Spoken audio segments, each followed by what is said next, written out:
Hello, welcome to our channel. तो आज हम एक इंटरेस्टिंग वीडियो देखने वाले हैं जो कि रिलेटेड है गौतम अडानी जी से। बिल्कुल कि which one is more richer. No, ये थोड़ा अलग टॉपिक है। इसमें कोई एक रिसर्च संस्था है जिसने गौतम अडानी के ऊपर कुछ एक्सक्लूसिव खुलासे किए हैं। और गौतम अडानी को अगर नहीं जानते हो तो अभी तक दुनिया के तीसरे नंबर के सबसे बड़े रईस थे और होंगे भी।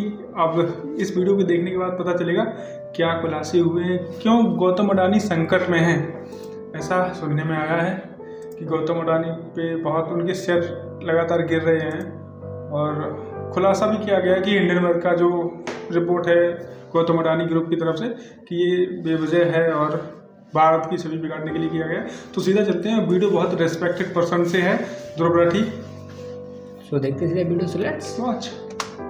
नमस्कार दोस्तों, पिछले हफ्ते हिंडनबर्ग रिसर्च नाम की एक अमेरिकन कंपनी ने एक रिपोर्ट निकाली जिसमें कुछ बहुत बड़े और भारी आरोप लगाए गए इंडिया के सबसे अमीर आदमी मिस्टर गौतम अडानी पर। नतीजा ये हुआ, इस रिपोर्ट के आने के सिर्फ 3 दिन के अंदर अंदर $65 बिलियन का नुकसान हुआ अडानी कंपनीज को। जाहिर सी बात है आप जानना चाहेंगे कि आखिर है क्या इस रिपोर्ट के अंदर, लेकिन इससे भी दिलचस्प बात यह है दोस्तों कि हिंडनबर्ग को इतना भरोसा है अपनी रिपोर्ट पर, इन्होंने खुलेआम चैलेंज किया अडानी कंपनीज की लीगल टीम को। हिम्मत है तो लीगल केस फाइल कर दो हिंडनबर्ग के खिलाफ। अगर हमारी बात पर यकीन नहीं, हम केस लड़ने के लिए तैयार है। एक्चुअली अगर हिंडनबर्ग की बात गलत निकलती है तो अडानी को रिवेंज लेने के लिए केस भी करने की जरूरत नहीं पड़ेगी, क्योंकि हिंडनबर्ग की प्रेडिक्शंस गलत हुई तो उन्हें खुद भारी नुकसान उठाना पड़ेगा। ऐसा इसलिए क्योंकि उन्होंने अडानी के स्टॉक्स की शॉर्ट सेलिंग करी है। शॉर्ट सेलिंग आखिर होती क्या है, क्या ये रिपोर्ट पॉलिटिकली मोटिवेटेड है और एग्जैक्टली क्या बताया गया है इसके अंदर, आइए समझते हैं पूरी कहानी को आज के इस वीडियो में। Adani Group companies are continuing to face backlash after a report from Hindenburg Research. 24 जनवरी को हिंडनबर्ग की रिपोर्ट आते ही अडानी ग्रुप ने इसका खंडन कर दिया A major short seller, Hindenburg Research. Hindenburg ने जब अपनी रिपोर्ट जारी की थी तब कहा था कि कॉर्पोरेट इतिहास का सबसे बड़ा फ्रॉड है। अब अडानी को तो हर कोई जानता है इंडिया में एटलीस्ट, लेकिन हिंडनबर्ग रिसर्च कंपनी का नाम आप में से कई लोगों ने पहली बार सुना होगा, तो इस कंपनी के बारे में थोड़ा जान लेते हैं। इस कंपनी की स्थापना करी गई थी साल 2017 में नेथन नेट एंडरसन नाम के एक आदमी के द्वारा। यह आदमी प्रोफेशन से एक चार्टेड फाइनेंशियल एनालिस्ट और चार्टेड ऑल्टरनेटिव इन्वेस्टमेंट एनालिस्ट है। ये प्रोफेशन का नाम है, बड़ा ही हट्टा कट्टा प्रोफेशन है, सुनने में कॉम्प्लिकेटेड लग रहा है तो शॉर्ट में समझ लो कि ये फाइनेंशियल एनालिस्ट है। हिंडनबर्ग रिसर्च कंपनी का काम है फाइनेंशियल रिसर्च करना। ये कंपनी कहती है कि इनकी रिसर्च ऐसी चीजों को लेकर होती है जहां पर इंफॉर्मेशन पता लगानी आसान नहीं होती, uncovering hard to find information from atypical sources. Anderson की बात करी जाए तो इन्होंने अपनी पढ़ाई यूनिवर्सिटी ऑफ कनेटिकट से करी थी। इनकी डिग्री इंटरनेशनल बिजनेस में है। शुरुआत में इन्होंने इजराइल में एम्बुलेंस ड्राइवर के तौर पर काम किया था, जिसके बाद ये अमेरिका मूव किए थे। अपने फाइनेंशियल करियर की इन्होंने शुरुआत करी थी इन्वेस्टमेंट मैनेजमेंट कंपनीज में काम करके। जब इन्होंने हिंडनबर्ग रिसर्च कंपनी बनाई साल 2017 में, तो इस कंपनी के नाम के पीछे एक पर्पस था। हिंडनबर्ग जो नाम है ये आता है साल 1937 में हुई एक ट्रेजेडी से। बड़े ही पुराने समय की बात है कि एक बड़ा सा हवाई जहाज होता था हिंडनबर्ग नाम से। ये हवाई जहाज एरोप्लेन वाला नहीं बल्कि एक एयरशिप थी। ये एयरशिप्स आज के दिन वैसे बहुत कम देखने को मिलती है, लेकिन उस जमाने में काफी कॉमन होती थी। तो ये एक हिंडनबर्ग नाम की एयरशिप पर आग लग गई एक्सीडेंटली एक दिन, जिसमें 35 लोग मारे गए। बड़ा ही फेमस डिजास्टर है ये, क्योंकि इसकी फोटोज भी कैप्चर करी गई थी उस जमाने में जब ये हुआ था। एंडरसन स्टॉक मार्केट में हुए डिजास्टर्स को 1937 के इस डिजास्टर से कंपेयर करते हैं, ये कहते हुए कि ये सारे मैन मेड डिजास्टर्स हैं और इनकी कंपनी का पर्पस इनकी राय में है ऐसे स्टॉक मार्केट में हिंडनबर्ग टाइप डिजास्टर्स को होने से रोकना। इसलिए दोस्तों हिंडनबर्ग एक फाइनेंशियल रिसर्च कंपनी होने के अलावा एक एक्टिविस्ट टाइप कंपनी भी है। ये एक्टिविज्म करते हैं दुनिया की भलाई के लिए, कि दुनिया भर में ऐसे स्टॉक मार्केट के डिजास्टर्स ना देखने को मिले, और ये अपना एक्टिविज्म करते हैं शॉर्ट सेलिंग के जरिए। तो अब शॉर्ट सेलिंग समझते हैं एक्चुअली में होता क्या है। नॉर्मली आप पैसा लगाते हो किसी स्टॉक में इस उम्मीद से कि उस कंपनी का स्टॉक प्राइस ऊपर जाएगा और तब जाके आपको मुनाफा मिलेगा, प्रॉफिट मिलेगा। शॉर्ट सेलिंग में आप पैसा लगाते हो इस उम्मीद से कि किसी कंपनी का स्टॉक प्राइस नीचे जाएगा और तब जाके आपको मुनाफा मिलेगा, प्रॉफिट मिलेगा। समझे बात को? जाहिर सी बात है ये तभी आप करना चाहोगे जब आपको उम्मीद है कि किसी कंपनी का स्टॉक प्राइस नीचे जाने वाला है, जब आपको लगता है कि कोई कंपनी ओवर वैल्यूड है। एग्जैक्टली शॉर्ट सेलिंग का प्रोसेस क्या है इसकी डिटेल्स में मैं नहीं जाऊंगा चीजों को सिंपल रखने के लिए, लेकिन एक चीज आप समझ गए होंगे कि शॉर्ट सेलिंग करना भी पैसा कमाने का एक तरीका है, और इस चीज को हिंडनबर्ग मना भी नहीं करता। हिंडनबर्ग कंपनी का कहना है कि हम पहले अपनी फाइनेंशियल रिसर्च करके कंपनीज के फ्रॉड को एक्सपोज करेंगे और फिर जिस कंपनी को हमने एक्सपोज किया है उस पर हम अपना पैसा लगाएंगे शॉर्ट सेलिंग करके। हम दाव लगाएंगे कि इस कंपनी का स्टॉक भी नीचे गिरेगा और इस फ्रॉड के चलते हम खुद भी पैसे कमाएंगे। बड़ा कमाल का बिजनेस मॉडल है ये। आपने एक बात देखी है कि जो गौतम अडानी पे आरोप लगाए गए, गौतम अडानी को हम लोग सब जानते हैं और बिल्कुल इंडिया में तो एटलीस्ट सभी लोग जानते हैं। और उन पे ये हमेशा कहा जाता है कि जो विपक्ष के नेता हैं कि अंबानी और अडानी को ही सरकार फेवर कर रही है। और क्या कहें इस पे? लेकिन ये काम बड़ा रिस्की है क्योंकि शॉर्ट सेलिंग करते वक्त आपके लॉसेस की पोटेंशियली कोई अपर लिमिट नहीं होती। अब नॉर्मली जब आप किसी कंपनी के स्टॉक खरीदते हो इस उम्मीद में कि वो ऊपर जाएंगे, मान लो आपने 1000 रुपए लगाए एप्पल के स्टॉक में, ज्यादा से ज्यादा बुरी चीज क्या होगी कि उस एप्पल का स्टॉक बिल्कुल जीरो हो गया और आपने सारे 1000 रुपए अपने खो दिए, आपका नुकसान 1000 रुपए का हुआ। लेकिन शॉर्ट सेलिंग करते वक्त आप इस पर पैसा लगा रहे हो कि वो स्टॉक कितना नीचे जाएगा। अब नीचे जाने की जगह अगर वो ऊपर चला गया, ऊपर तो वो कितना भी जा सकता है, वो 100% बढ़ सकता है, 200% बढ़ सकता है, 300%, 1000% बढ़ सकता है। आपने अगर 1000 रुपए लगाए शॉर्ट सेलिंग में तो उसका नुकसान आपको 10,000 रुपए का भी हो सकता है, 1 लाख रुपए का भी हो सकता है अगर वो इतना ऊपर चला गया स्टॉक।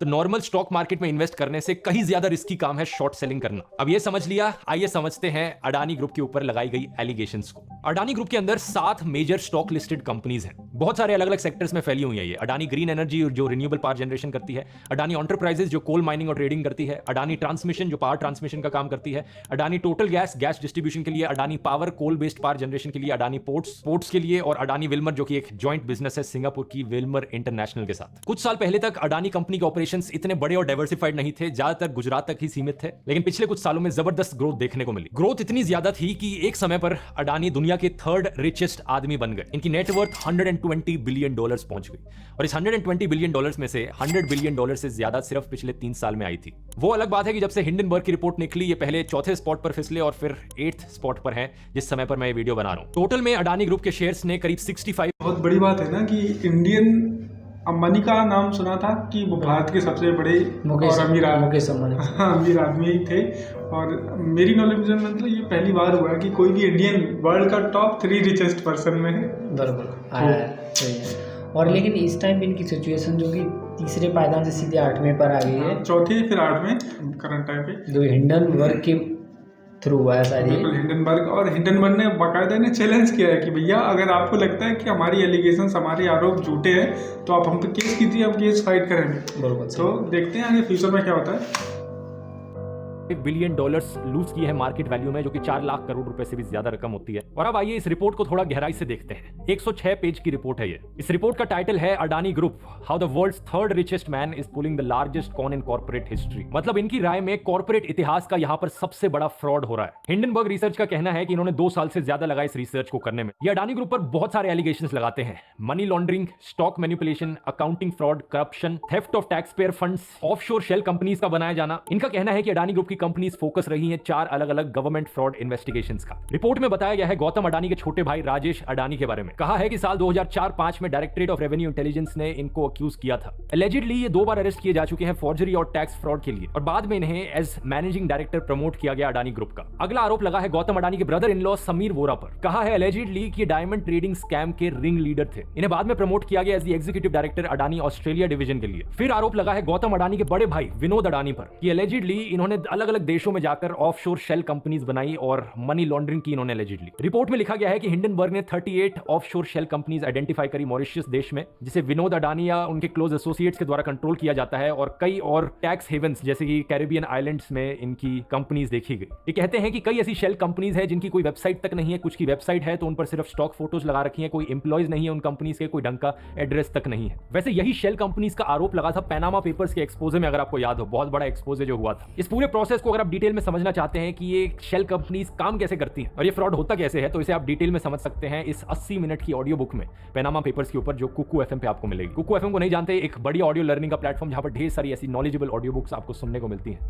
आरटीआई एप्लीकेशंस भी फाइल करी थी। चाहूंगा कुकू एफएम का इस वीडियो को स्पॉन्सर करने के लिए। टॉपिक पर वापस आते हैं। हिंडनबर्ग ने कहा है कि इन्होंने कई आरटीआई एप्लीकेशंस भी फाइल करी थी सेबी के साथ, ये पता लगाने के लिए कि ये ऑफशोर फंड्स एक्चुअली में पार्ट है ऑनगोइंग इन्वेस्टिगेशन का या नहीं। ये कहते हैं कि एक साइप्रस बेस्ड कंपनी है न्यू लाइना नाम से, जिसका एक समय पर 95% पोर्टफोलियो सिर्फ अडानी ग्रीन एनर्जी शेयर्स से बन रहा था। $420 मिलियन इस कंपनी ने अडानी ग्रीन एनर्जी शेयर्स में इन्वेस्ट किए, और इस कंपनी को ऑपरेट किया जा रहा था Amicorp incorporation services company के द्वारा। और अपेरेंटली एमी कॉर्प ने एक बड़ा की रोल निभाया था 1MDB इंटरनेशनल फ्रॉड स्कैंडल में, जिसमें $4.5 बिलियन पैसे चुराए गए मलेशियन टैक्स पेयर्स से। ऐसे ही बहुत सारे एग्जांपल्स इन्होंने रिपोर्ट में दे रखे हैं अपनी। अगर आप और डिटेल में इन एग्जांपल्स को पढ़ना चाहते हैं तो मैं लिंक इस रिपोर्ट का नीचे डाल दूंगा। ये कहते हैं कि अगर गौतम अडानी ने कुछ गलत नहीं किया है तो उन 88 सवालों का जवाब ये दे सकते हैं। तो अब देखते हैं कि अडानी ग्रुप की कंपनीज की तरफ से इस रिपोर्ट को लेकर क्या जवाब आता है। 27 जनवरी वो डेट थी जब पहला रिस्पॉन्स आता है, जिसमें अडानी कंपनी एक प्रेजेंटेशन देती है जिसका टाइटल होता है मिथ्स ऑफ शॉर्ट सेलर। अपने रिस्पॉन्स में बताते हैं कि कैसे इनके पास अच्छी क्रेडिट रेटिंग्स हैं, जो अडानी ग्रुप की कंपनीज हैं वो अलग अलग रेगुलेशंस को मीट करती हैं जिन्हें सरकार ने स्पेसिफाई किया है। The Adani Group published a lengthy response to Hindenburg's report over the weekend, saying it would pursue remedies to protect investors before all appropriate authorities. इससे करीब 2 दिन पहले 25 जनवरी को अडानी ग्रुप के जो CFO हैं उन्होंने कहा कि ये जो रिपोर्ट की टाइमिंग है वो बताती है कि यहाँ पर कुछ गलत इंटेंशन है इस रिपोर्ट को निकालने के पीछे। यहाँ पर अडानी ग्रुप की रेपुटेशन को अंडरमाइन करने की कोशिश करी जा रही है और हमारी जो आने वाली फॉलो ऑन पब्लिक ऑफरिंग है उसे डैमेज करने के लिए ये किया गया है। The timing of the report's publication clearly betrays a brazen, malafide intention to undermine Adani Group's reputation with the principal objective of damaging the upcoming follow-on public offering from Adani Enterprise. 26 जनवरी को जो group के head legal हैं वो धमकी देते हैं Hindenburg को कि वो लीगल एक्शन लेंगे और रिस्पांस में हिंडनबर्ग रिसर्च कंपनी कहती है कि ब्रिंग इट ऑन, जो लीगल एक्शन लेना है लो। अब एक सवाल यहाँ पर ये उठता है कि हिंडनबर्ग रिसर्च कंपनी इतनी कॉन्फिडेंट क्यों है, क्यों इतना भरोसा है इन्हें अपने ऊपर?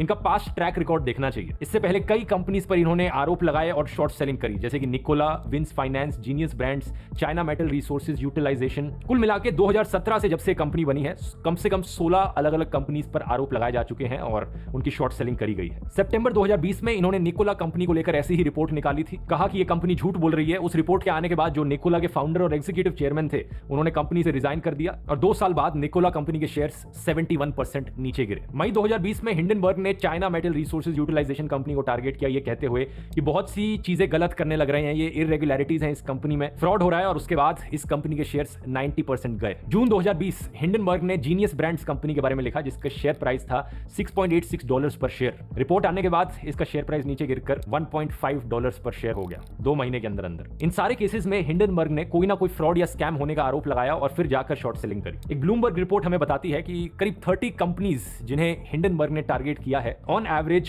अगले ही दिन रिपोर्ट आने के बाद वो 15% डाउन चली गई उनका स्टॉक और अगले 6 महीने में ऑन एवरेज 26% उनका स्टॉक डाउन गया है। तो ट्रैक रिकॉर्ड देखा जाए काफी अच्छा है हिंडनबर्ग कंपनी का। जिस कंपनी को हिंडनबर्ग ने टारगेट किया उनमें से कई कंपनीज का स्टॉक नीचे क्रैश कर गया और कईयों पर फिर इन्वेस्टिगेशन कराई गई। लेकिन फिर भी इसमें कोई डाउट नहीं है कि जो काम यहां पर शॉर्ट सेलिंग का हो रहा है ये बहुत रिस्की काम है, स्पेशली क्योंकि निकोला कंपनी का जो एग्जांपल मैंने बताया आपको उसमें हमें बाद में पता चला कि हिंडनबर्ग ने 43% स्टॉक को शॉर्ट सेल कर रखा था। एक कंपनी के ऑलमोस्ट आधे स्टॉक्स को शॉर्ट सेल कर रखा था, जो कि एक बहुत बड़ा अमाउंट होता है। तो अगर नुकसान होता निकोला कंपनी के केस में हिंडनबर्ग को, तो नुकसान बहुत बहुत बड़ा होता। अडानी के केस में हम नहीं जानते कि एग्जैक्टली कितना ज्यादा शॉर्ट सेल किया है हिंडनबर्ग ने, हो सकता है आने वाले टाइम में हमें पता चले। अपनी टाइमलाइन पर हम वापस आए तो 29 जनवरी को अडानी के द्वारा एक और रिस्पॉन्स आता है। हिंडनबर्ग की 106 पेज की रिपोर्ट का काउंटर किया जाता है 413 पेजेस के द्वारा। अडानी ग्रुप अपनी रिपोर्ट निकालता है इस हिंडनबर्ग की रिपोर्ट को काउंटर करने के लिए। ये कहते हैं कि सेलेक्टिव और मैनिपुलेटिव प्रेजेंटेशन की गई है पब्लिक डोमेन में एक फॉल्स नैरेटिव बिठाने के लिए। साथ ही ये कहते हैं कि यहां पर इंडियन इंस्टीट्यूशंस को अंडरमाइन किया जा रहा है और ये इंडिया पर एक अटैक है, अडानी पर नहीं, ये इंडिया पर अटैक है। बड़ा इंटरेस्टिंग रिस्पॉन्स। अडानी का कहना है कि 88 में से 65 क्वेश्चंस ऐसे हैं जिनके जवाब पब्लिकली अवेलेबल हैं। अगर फाइनेंशियल स्टेटमेंट्स को पढ़ा जाए, स्टॉक एक्सचेंज डिस्क्लोजर्स को देखा जाए तो इनके जवाब पब्लिकली मिल जाएंगे। और बाकी जो 18 क्वेश्चंस हैं वो पब्लिक शेयर होल्डर्स और थर्ड पार्टीज को लेकर हैं, वो अडानी से लेना देना नहीं है उनका। और आखिरी बचे 5 क्वेश्चंस बेसलेस हैं और इमेजिनरी फैक्ट पैटर्न्स पर बेस्ड है। इस रिस्पॉन्स में हिंडनबर्ग का रिस्पॉन्स आता है कि किसी भी सवाल का एक्चुअली में जवाब नहीं दिया है अडानी ग्रुप ने। हिंडनबर्ग कहता है कि अडानी ग्रुप अपने रिस्पॉन्स में सिर्फ यही कहे जा रहा है कि हमारे पास गवर्नमेंट रेगुलेटरी बॉडीज का अप्रूवल है, सारा डेटा पब्लिकली अवेलेबल है, लेकिन प्रॉपर्ली किसी भी सवाल का जवाब नहीं आया। देशभक्ति को लेकर हिंडनबर्ग ने कहा, fraud cannot be obfuscated by nationalism और a bloated response that ignores every key allegation we raised. इनका कहना है कि ये नेशनलिज्म का आर्गुमेंट यूज करना यहां पर सिर्फ एक बहाना है, सवालों से छुपने की कोशिश करी जा रही है। हिंडनबर्ग कहता है कि we believe India is a vibrant democracy and an emerging super power with an exciting future. तो ये बात तो काफी क्लियर है कि हिंडनबर्ग इंडिया की डेमोक्रेसी पर या सुपर पावर होने पर कोई सवाल नहीं उठा रहा है। उनके अपने शब्दों में उनका सोल टारगेट यहां पर है अडानी ग्रुप और 60 साल के मिस्टर गौतम अडानी। ओवरऑल देखा जाए तो हिंडनबर्ग इतना कॉन्फिडेंट है अपनी एलिगेशंस को लेकर कि इन्होंने अपनी रिपोर्ट के चौथे पॉइंट में ही कहा है, अगर हमारी सारी इन्वेस्टिगेशंस को इग्नोर भी कर दो जो हमने इस रिपोर्ट में बताया है और अडानी ग्रुप की 7 की कंपनीज के फाइनेंशियल्स को अगर सिर्फ फेस वैल्यू पर लो तो भी ये 85% ओवर वैल्यूड है। दोस्तों, जब से मैंने वीडियो शूट किया था 31 जनवरी को और आज 2 फरवरी है जिस दिन ये वीडियो रिलीज होगा, इसी बीच कुछ बहुत बड़े अपडेट्स आए इस कहानी में। ऐसे अपडेट्स जिन्हें देखकर लगता है कि अडानी ग्रुप की कंपनीज के लिए मुश्किलें बढ़ रही हैं। 3 बड़े अपडेट्स। पहला, फोर्ब्स ने अक्यूज किया है अडानी को कि इन्होंने अपने ही शेयर्स खुद से खरीदे अपना स्टॉक प्राइस बढ़ाने के लिए। दूसरा, क्रेडिट स्विस एक बहुत बड़ा इन्वेस्टमेंट बैंक है, स्विट्जरलैंड में बेस्ड है। इन्होंने कहा है कि अब से ये अडानी की बॉन्ड्स को एज अ कोलैटरल नहीं एक्सेप्ट करेंगे अगर कोई भी लोन लिया जाता है इस बैंक से। बेसिकली क्रेडिट स्विस ने 0 लेंडिंग वैल्यू असाइन कर दी है अडानी ग्रुप की बॉन्ड्स को। इसके बाद यही चीज कही सिटी ग्रुप की वेल्थ यूनिट ने भी। और तीसरा, अडानी ग्रुप ने अपने एफपीओ को कैंसिल कर दिया। इन्होंने कहा कि इनका शेयर प्राइस इतना फ्लक्चुएट कर रहा था कि मॉरल ग्राउंड्स पर इन्होंने अपने एफपीओ को कैंसिल कर दिया। कुल मिलाकर जो टोटल लॉसेस अडानी ग्रुप की कंपनीज को अब देखने को मिल रहे हैं वो $86 बिलियन के हो चुके हैं। एक चीज तो पक्की है दोस्तों, आने वाले टाइम में ये एक विन लूज सिचुएशन है। अगर हिंडनबर्ग की ये रिपोर्ट सही है तो फायदा यहां हिंडनबर्ग को होगा और नुकसान सिर्फ अडानी को। लेकिन अगर अडानी यहां पर सही है और ये रिपोर्ट गलत है तो फायदा अडानी को होगा और नुकसान सिर्फ हिंडनबर्ग को। आपकी क्या राय है यहां पर? नीचे कमेंट्स में लिखकर बताइए। वीडियो पसंद आया तो फाइनेंस सीरीज की और वीडियोस यहां क्लिक करके देख सकते हैं, ऐसी ही चीजों को और डिटेल से समझने के लिए। बहुत बहुत धन्यवाद। वीडियो देखने के बाद हम लोगों को थोड़ा आश्चर्य महसूस हुआ, जैसे मोहित भाई बोल रहे थे कि ये दो लोगों के बीच में कंपैरिजन होगा, वैसा नहीं था। नहीं, फाइनली तो यही हुआ कि अगर देखो लॉस होता है तो केवल अडानी का होगा और प्रॉफिट होता है तो जो हिंडनबर्ग है उसे होगा। और उसका बैरियर ये है, यदि अडानी ग्रुप एकदम सही है तो लॉस होगा हिंडनबर्ग को, और अगर हिंडनबर्ग की रिपोर्ट सही है तो लॉस होगा। नहीं, अगर उनकी रिपोर्ट सही है तो अडानी को ही लॉस होने वाला है, और अगर अडानी गलत है तो उनका फायदा होने वाला है। दोनों एक दूसरे के अपोजिट है, सामने बोल सकते हो, पर जो भी हो इससे स्टॉक मार्केट है उससे पैसे कमाने का हमें भी दो तरीके पता चल गए। आज चाहे स्टॉक ऊपर जाए तो भी इनकम होती है और नीचे जाए तो भी इनकम होती है। लेकिन ये है कि यदि आपने शॉर्ट सेलिंग पे लगाया है तो आपका फ़ायदा होना थोड़ा कम है, क्योंकि अगर उसका अपोजिट हो गया, यानी उसका जो स्टॉक बढ़ गया तो आपको बहुत हैवी परसेंटेज में लॉस होगा। और यदि आप 100% आप श्योर है कि ये डेफिनेटली नीचे गिरने वाला, तो आपका प्रॉफिट, जैसे कि निकोला कंपनी में हिंडनबर्ग ने किया था, उन्होंने क्या किया, 45% शेयर को खरीद लिया, शॉर्ट सेल कर दिया, और जब उनका एक्सक्लूसिव खुलासा किया तो उनका शेयर नीचे गया धड़ाम से, तो उनको ज़बरदस्त पैसा यानी करोड़ों में फायदा हुआ। बिल्कुल। तो इस वीडियो से आप लोगों को भी कुछ नया सीखने को मिला तो चैनल को लाइक शेयर सब्सक्राइब करना ना भूलें। बिल्कुल, और उम्मीद करता हूँ कि जो आप लोगों में से जो मतलब स्टॉक में इन्वेस्ट करते हैं ना ऑनलाइन, तो अडानी ग्रुप में जिन्होंने भी इन्वेस्ट किया है वो ये दुआ कर रहे होंगे सही हो रिपोर्ट अडानी की, जो भी है हमारा पैसा बच जाए, नहीं तो उन लोगों को बहुत नुकसान होने वाला है। तो इसलिए कहते हैं कि अगर आप कहीं भी इन्वेस्ट कर रहे हैं अपना पैसा तो जांच परख और किसी की सलाह लेके करें जो इसमें पहले से हो। और इसमें ये भी बताया कि गौतम अडानी अपने स्टॉक को बढ़ाने के लिए खुद स्टॉक खुद खरीद लेते हैं, जिससे प्राइस इंक्रीज हो जाए, जो लिमिटेड बचते हैं। और उन्होंने ये कहा है कि this is the attack on Indian economy या फिर इंडिया। तो ये नहीं हो सकता है कि आप एक प्राइवेट कंपनी है, आफ्टर ऑल आप खुद के लिए फायदा के लिए खुद ही मतलब काम करते हैं। बिल्कुल। तो कोई भी चीज़ को देशभक्ति में नहीं लाया, और जैसा कि उन्होंने ये भी कहा है कि हम मानते हैं कि इंडिया जो फ्यूचर का सुपर पावर है। बिल्कुल सही, और इससे उन्हें कोई दिक्कत नहीं है, नहीं इस पर कुछ उन्होंने कहा है। उनका टारगेट सीधा गौतम अडानी है कि ये जो कुछ कर रहे हैं ये यही कर रहे हैं, अपने मतलब खुद के प्रॉफिट के लिए ये सब खुद कर लेते हैं। बिल्कुल। और इनसे जब क्वेश्चन पूछे गए तो ये कहते हैं नहीं हमें लोग सपोर्ट करते हैं, हम लोगों के लिए करते हैं। अपने क्वेश्चंस के आंसर सीधे नहीं दिए उन्होंने। बिल्कुल, ये एक्सक्यूज दिए। तो फिर अब देखते हैं फाइनली होता क्या। और जो हिंडनबर्ग उनने सीधा बोल भी दिया है कि अगर आपको ये सारी चीज़ें गलत लगती है आप केस भी कर सकते हैं। और यहाँ पे लगभग जो हमारे पॉलिटिशियंस हैं, जैसे एसपी हो गई, बीएसपी हो गई या फिर कांग्रेस की हो गई, वो हमेशा ये कहते हैं कि ये जो सरकार करंटली है नरेंद्र मोदी की, वो फेवर कर रही है अडानी और अंबानी को। तो पता नहीं क्या है, किस तरह का ये झोल है, समझ में नहीं आ रहा। देखते हैं क्या होता है आगे, क्योंकि अपडेट आ गया बता नहीं। बिल्कुल सही कि कुछ दिन में हो सकता है एक नया अपडेट आए इसके ऊपर, तो अगर हमें मिला तो हम इस पर रिएक्शन ज़रूर देंगे और आपको भी अच्छे से समझाएंगे कि आपको समझ में आए कि ये चीज़ है क्या। लेकिन मैं एक चीज़ से श्योर हूँ कि बहुत से अगर भारत में जो भी भारत के लोग वीडियो देखेंगे ये, उनमें से लगभग 10 में से 9 या 8 लोग मैक्सिमम 9 या 8 तो होंगे जो कि गौतम अडानी और मुकेश अंबानी को या रतन टाटा जी को जो भारत के हैं, तो इन लोगों को अच्छे से जानते होंगे। क्योंकि इनका काफ़ी ज़्यादा वो रहता है, फॉर्च्यून बेसन हो गया, विल्मर कंपनी के कोई भी प्रोडक्ट्स हो गए अडानी के, तो हम लोगों की वो दैनिक रूटीन में आते हैं। उम्मीद करता हूँ वीडियो आपको अच्छा लगा होगा। ध्रुव राठी भाई को थैंक यू कि इतनी अच्छे से हमें उन्होंने समझा दिया, क्योंकि हमें जो उनकी पोस्ट थी ना जो हिंडनबर्ग के संस्थापक हैं उनका को तो समझ भी नहीं आया कि इतनी भारी भरकम वो उनकी डिग्री थी। बिल्कुल सही। कहाँ एक बताओ, कहाँ एक एम्बुलेंस ड्राइवर से खुद की कंपनी वाले बना ली, वो भी इतनी गजब की एकदम। ये तो प्रेडिक्शन मान लो, प्रेडिक्शन जो कर दी वो कभी गलती नहीं गई अभी तक। 2017 में उन्होंने स्थापना की हिंडनबर्ग की, और तब से लगभग 15-16 कंपनी को टारगेट करा, और वो भी एकदम श्योर, एकदम नो डाउट। और बड़ी बड़ी कंपनियां, निकोला, चाइना प्रोडक्ट्स, बहुत सारी कंपनियां। बिल्कुल सही। तो ये अभी उनका अडानी पे है, तो अब देखते हैं इनका क्या होता है। अभी फाइनल रिजल्ट आना बाकी है इसका। तो मिलते हैं आपको अगले पार्ट में इसके। अगर वीडियो आपको पसंद आया तो फिर से कह रहा हूँ, आप चैनल को सब्सक्राइब जरूर करें, लाइक करें, शेयर करें, सब्सक्राइब करें। बिल्कुल। मिलते हैं आपसे वीडियो, जब तक के लिए जय हिंद।